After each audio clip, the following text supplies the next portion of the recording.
Hello students, this is Dinesh Banjara and हम सीखने वाले हैं पावर एंड एक्सपोनेंट। क्लास 7 में भी हैं और क्लास 8 में भी हैं।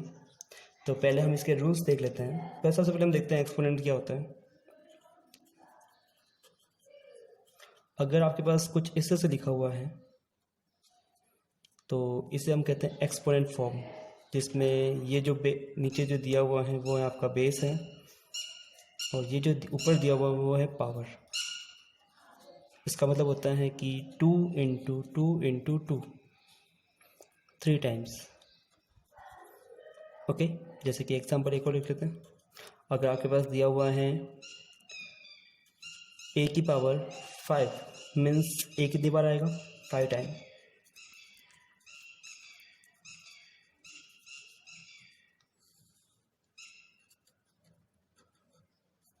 ओके, तो इसके रूल्स देख लेते हैं।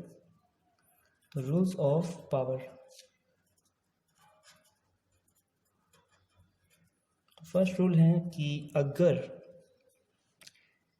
आपके पास एक्सपोनेंट्स दिए हुए हैं 1 2 3 कितने भी हो सकते हैं और उनकी बेस अगर सेम है, जैसे कि a की पावर m दिया हुआ है और मल्टीप्लाई में है a की पावर n, तो अगर बेस सेम है, सेम बेस, तो क्या होता है, हम पावर को ऐड करते हैं। Powers are added. Okay, means इसका आंसर क्या आएगा? a की पावर m प्लस n।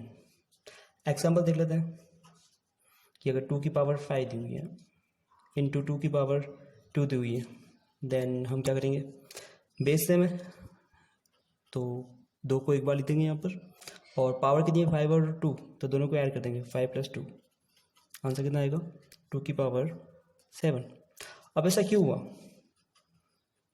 तो एक्सप्लेनेशन ये है कि अगर मैं 2 की पावर 5 को लिखता हूँ, एक्सपांड करता हूँ, तो क्या होगा? 2 कितनी बार आएगा? 5 टाइम, राइट। और इस 2 की पावर 2 को मैं लिखता हूँ तो कितनी बार एक्सपांड होगा? वो 2 बार। तो टोटल कितना होगा? यहाँ पर 5 टाइम हो गया, यहाँ पर 2 टाइम्स, राइट। अगर मैं दोनों को एक साथ काउंट करके लिखता हूँ तो कितना हो जाएगा टोटल? 1 2 3 4 5 6 7, तो 2 की पावर 7। क्लियर ना?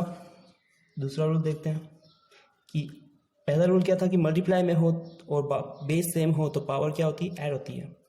इस बार क्या होगा कि डिवाइड में हो, जैसे कि a की पावर m है डिवाइड a की पावर n, या फिर इसको ऐसे लिखा हुआ हो अपॉन में नीचे डिनोमिनेटर में अगर आपके पास दिया हुआ है a की पावर n, तो यहाँ पर अगर बेस सेम है आपके पास तो पावर क्या होगी? माइनस। तो आंसर क्या आएगा इसका?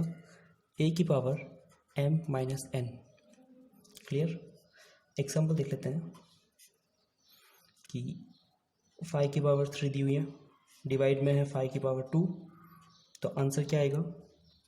5 की पावर 3 माइनस 2, आंसर आएगा 5 की पावर 1। ऐसा क्यों हुआ? तो एक्सप्लेनेशन ये है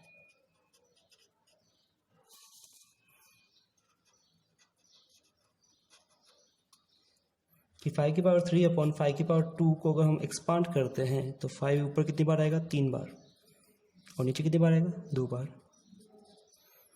इस 5 से ये 5, इस 5 से ये 5 कट गया, तो बचा कितना? 5 की पावर 1। क्लियर? अब मान लो कि इसी में एक और एग्जाम्पल ले लेते हैं कि पहले हमने लिखा था 5 की पावर 3 अपॉन 5 की पावर 2, राइट। तो इसका आंसर क्या आ रहा था? 5 की पावर 3 माइनस 2, आंसर आया था 5 की पावर 1। यहाँ पे हुआ क्या कि ऊपर वाली पावर बड़ी है और नीचे वाली पावर क्या? छोटी है। तो हम नीचे वाली पावर को ऊपर लेके गए और फिर माइनस किया हमने। इस बार हम क्या करेंगे? थोड़ा उल्टा एक अलग एग्जाम्पल लेते हैं। अगर हमारे पास दिया हुआ है 2 की पावर 3 और नीचे अब 2 की पावर दी हुई है 7, तो इस बार क्या हुआ?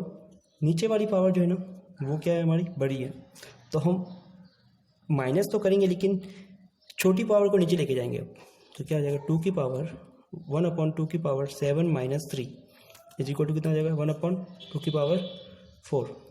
ऐसा क्यों हुआ? तो अगर हम एक्सपांड करते हैं 2 की पावर 3 को कितनी बार, 3 बार। नीचे हम 2 की पावर 7 को एक्सपांड करते हैं तो कितनी बार आएगा, 7 टाइम।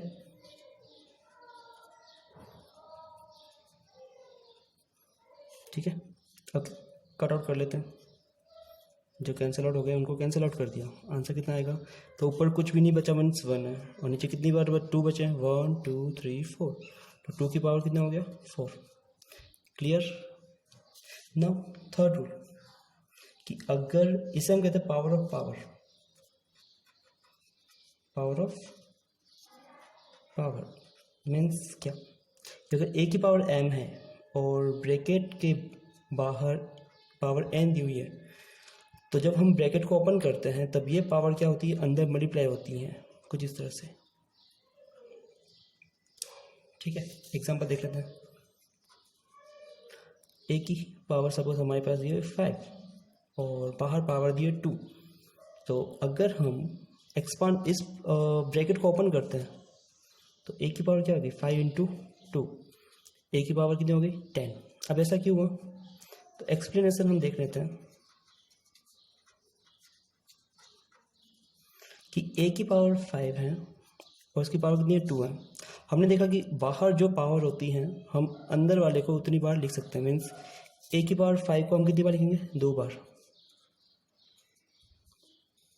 ठीक है, 2 टाइम्स।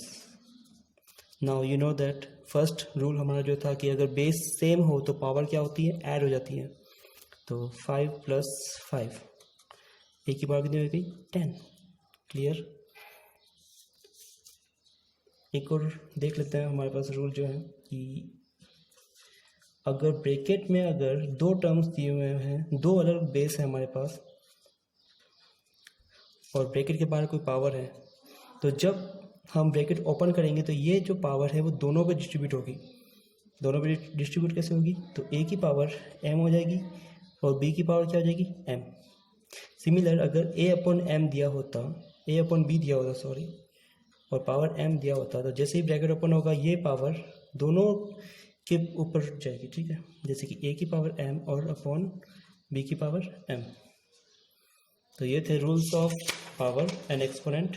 एक बार वापस रिवाइज कर लीजिए।